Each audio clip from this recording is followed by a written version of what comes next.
In today's video, I'm going to teach you how to delete a user from your Cloudflare account. This process is straightforward, but I'll walk you through each step to make sure everything is crystal clear. So let's get started.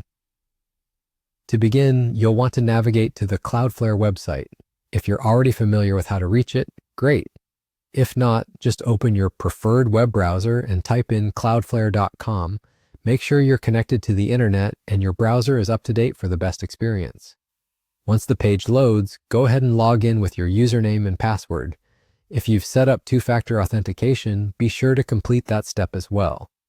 You should now see your Cloudflare dashboard, which might look a bit complex if you're new to it, but don't worry, we'll guide you through everything you need to know.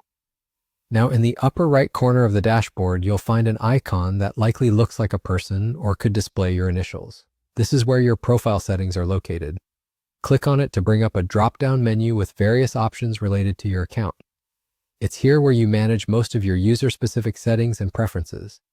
From this menu, look for the option that says Delete User. It's often displayed towards the bottom of the list, so you'll want to scroll a bit if you can't see it right away. Once you've spotted it, click on Delete User. At this point, you'll probably be prompted with a confirmation message. These messages are an important security feature designed to prevent accidental deletions. Always read them carefully. The prompt will ask if you really want to proceed with deleting the user. If you're certain this is the action you want to take, confirm the deletion.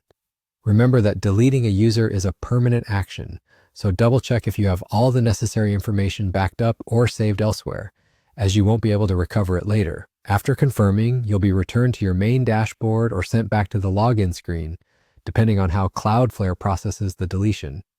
Either way, you have successfully removed a user from your account. It's always a good idea to refresh your dashboard or log out and back in to ensure everything is functioning as expected. And just like that, you're done. I hope this guide has been helpful. If you have any questions or run into issues, Cloudflare support or community forums are excellent resources for troubleshooting. Thanks for watching and have a great day managing your Cloudflare settings.